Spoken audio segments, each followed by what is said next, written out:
coming to you with this review for Once Upon a Time, Season 5, Episode 3, The Broken Kingdom. Baby, that King Arthur, that King Arthur, that King Arthur. Let me tell you something about this King Arthur. He is truly a villain. In this episode, we find out just how truly of a villain King Arthur is. From the previous episode, Lancelot reappears, and warns Snow about Art. Well, in this episode, we start off with a young King Arthur and a young Guinevere, at the tree to where Merlin is trapped in, and he's basically, telling Gwen, Merlin spoke to him, told him about the prophecy about him pulling the sword from the stone and him becoming the king and stuff like that. We also see that he, since it was the stable boy, basically, him being bullied by the older men of the village. But, he made promises to Gwen and stuff like that. But fast forward, he gets the sword from the stone, comes back to the kingdom, because he's like, he gets the sword from the stone. He sees that the sword is not complete because the other part is the dagger of the Dark One. He, comes back to the kingdom, shows him the sword, not the whole sword. He doesn't pull it all the way out of the, what did they call that thing? The sheath? Is it called the sheath? Correct me if I'm wrong.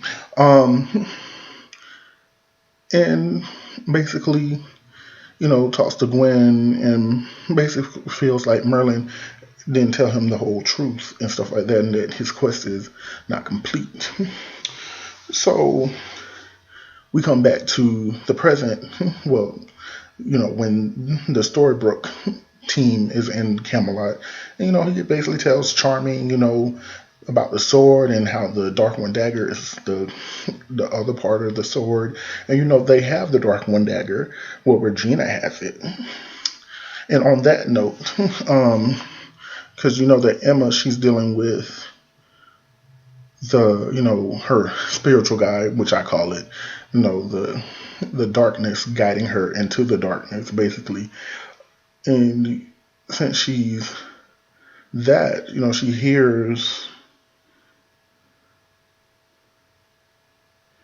hears, the dagger calling her, basically speaking out to her. And she goes to it. She finds it in Regina's room because Regina left it in her room. But Regina's not dumb, because when Emma goes to try to get the dagger, Regina casts a spell on it. So she's not dumb by far.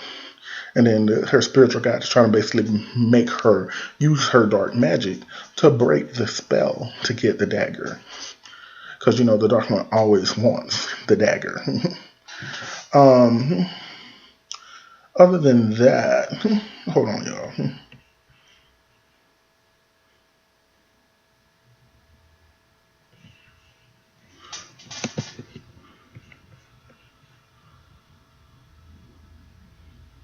Okay.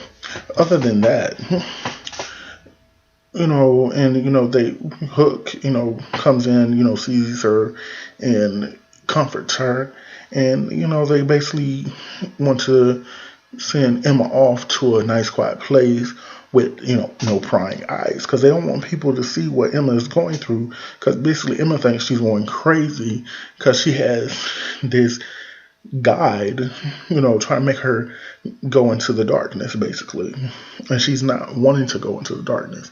But we're going to get back on Emma because she was really not the main storyline. Well, she was, but she wasn't, because she appeared here and there within this episode. Basically, this episode was the backstory on Camelot. And all the things that transpired before the Storybrooke team got there.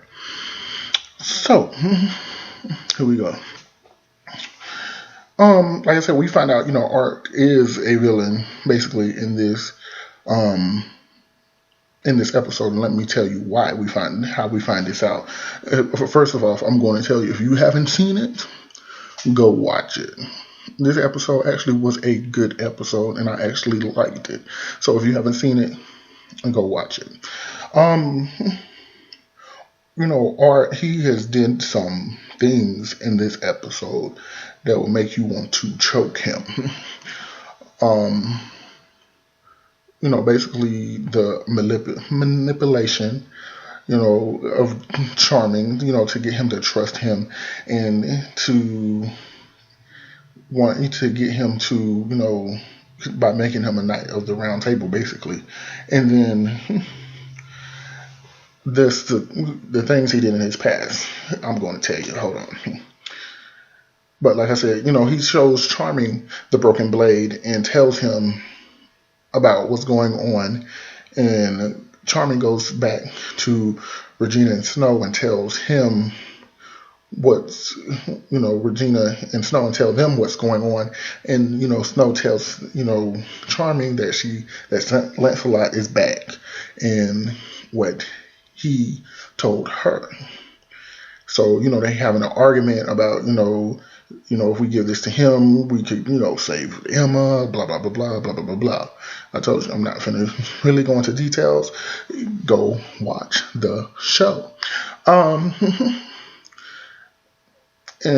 you think, because in the next scene, you would think that Charming, kind of betrayed them. Because he goes back to Arthur, tells him the truth and how they got the dagger.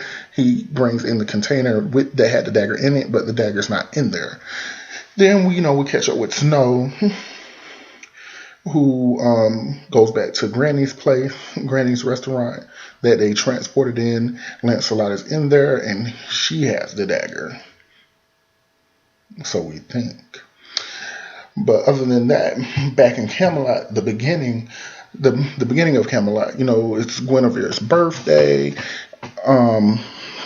The King Art threw a party in, but he's locked up. He's not locked up, in a room trying to figure out the inscriptions on the sword to find the other half.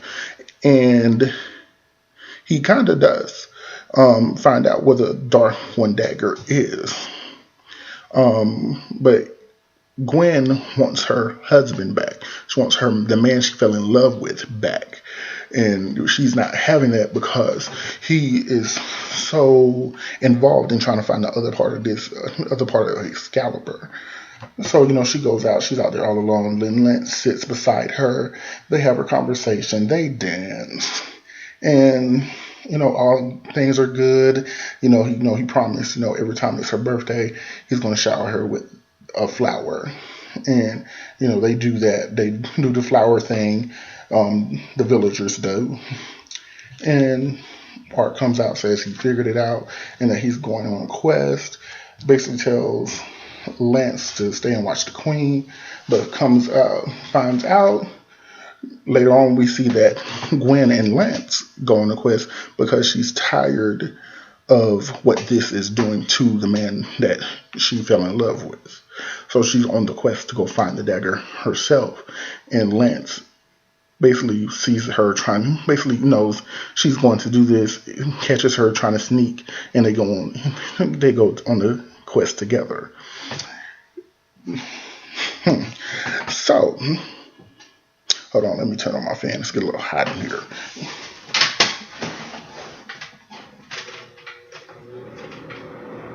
Okay. So, they go on their quest. They found the Dark One vault, open it up because they had the combination. Go down into the vault. Then we see that while they're down in the vault, the darkness tries to engulf Lancelot. Gwen saves him. Gwen ends up kissing Lancelot and basically tells him, this will not happen again. We're doing this for the king. So they find where the dagger is, go to touch it, it's spelled, Rumple shows up. Basically makes a deal with him. He gives her, basically makes a deal, because he's not going to give up his dagger for nothing. So he makes a deal with Gwen, makes a deal with Gwen of, I forgot what it was called, it was Sands of something.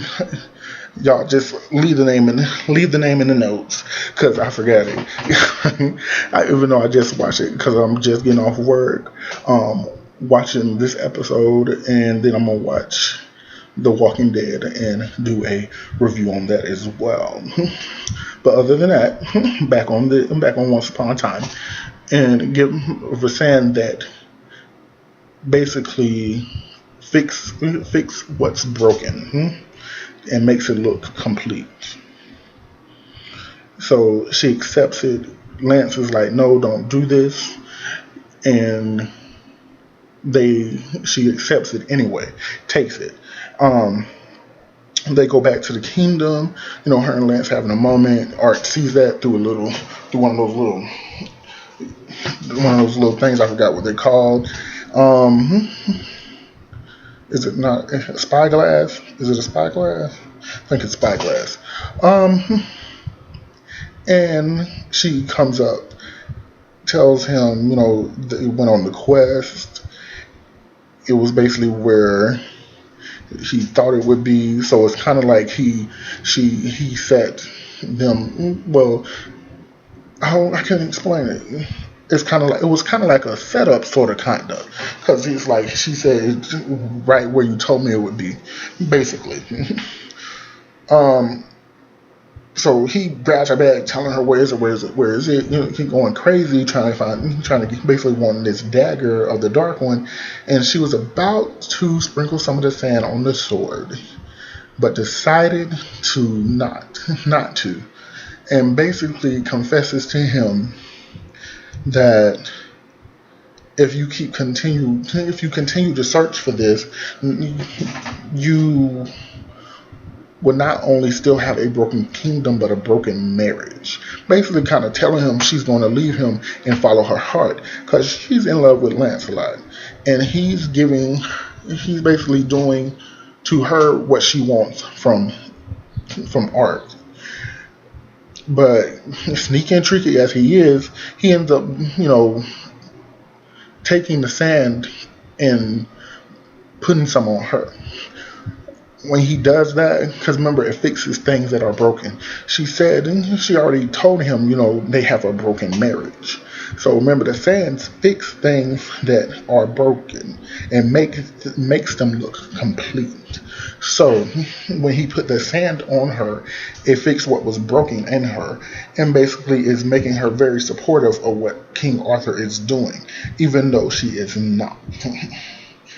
Then they take some of the sand and they send it out into the air of the kingdom, and it basically fixes the broken kingdom and makes it look complete. These sands is something serious. So back in present day, so Charming, he tells, like I said, he told Art the whole truth about what's going on with them and Mr. Dark One. They have the dagger. Try to show them the dagger. It was missing. Now Snow and Lancelot on the quest. Oh, also Charming also told Art, Lance is back. And then in comes the Queen talking about, how Lance basically took something from her. Child. But we know that really wasn't true because of the sand that Art has put on her. It's basically messing her up. So Snow and Lance go to the vault of the Dark One. They go to where the dagger was. Turns out Art followed them and basically said he sent Charming in a different direction. So, and he basically wants the dagger. So they have their little thing, and Snow gives him the dagger, but comes to find out, it's not the real one. And so we actually see just how much of a villain King Arthur is in this episode, like I said before. So they capture him, take him back to Granny's place. But it's like Art is like 2 steps ahead of them in some way. Because while they're at Granny's place, they're talking about what they're going to do, how they're going to actually try to put the sword back together and not give it to Arthur, because Arthur's trying to use this sword for basically evil. He's wanting to take over all kingdoms, basically. That's what he wants to use the sword for, to take over all kingdoms. And everybody else is not having that. So come to find out, because Arthur, he's over there just smiling and smirking. And they look out the front of it and they see Arthur's knights out there, and then Gwen with a couple of knights come through the back door. They end up taking Lance and throwing him in a dungeon. Gwen unlocks Gwen, her and Lance have an exchange. He's basically telling her, this is not you, what happened to you? And she basically says, I love him, King Arthur. But we all know it's a lie because of what he did to her. If this didn't happen, she would have left Arthur for Lance. And she would be with Lance and be happy. And she really wants to do right by the kingdom, because Lancelot wanted to give the sword to Guinevere so she could rule over the kingdom, because she would do right by the kingdom. But since he did that, since King Arthur did her dirty, basically, though he did her dirty by using magic on her, she wants what King Arthur wants, basically. Almost like that girl from Coming to America, who, for those who watched Coming to America with Eddie Murphy, that whatever you like woman, bark like a dog. That's basically what Guinevere is doing for King Arthur. Whatever he likes, whatever he wants. Like I said, they took Lancelot in and put him in a dungeon, and they didn't lock up Snow and Charming because they said Snow and Charming is going to help them complete the sword. And she ends up pulling out the sand and blowing it on them. So now we got the sand used on them. Ugh, this sand. Lance is in the dungeon, and guess who else is down there? Merida. Merida is down in the dungeon. Gosh, oh my gosh, how many people gonna be? So Merida's back. Then we walk in on Regina pacing back and forth with Robin in the room, wondering about who she needs to hate and stuff like that, because she's worrying about what's going on. Then Snow and Charming walk in the room, and basically, since they had the sand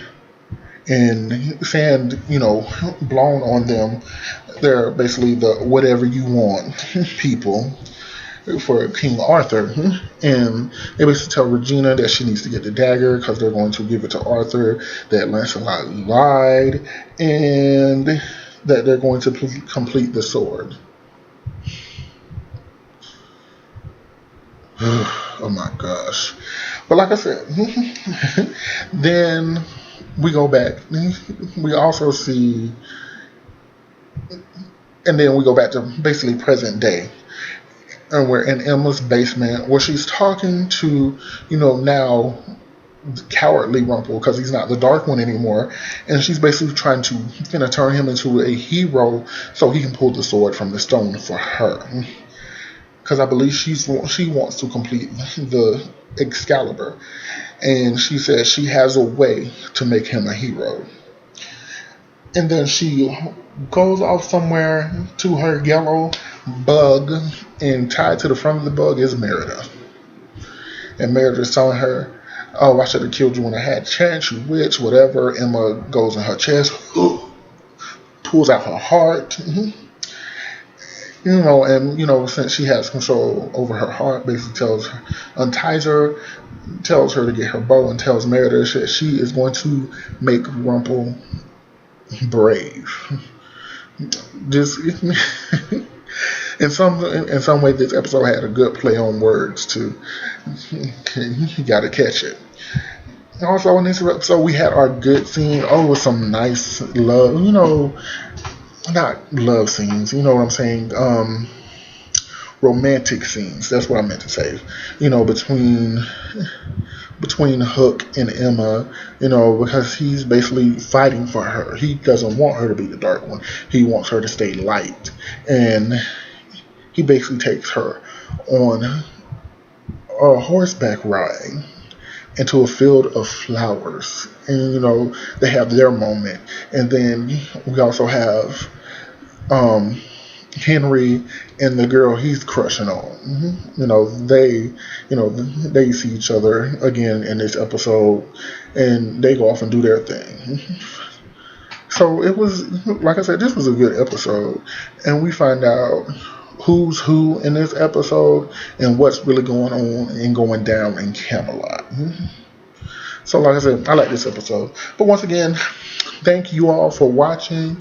Like, subscribe, share, email me. ARI3SMAR5 at gmail.com. All right. Thank you once again. Peace.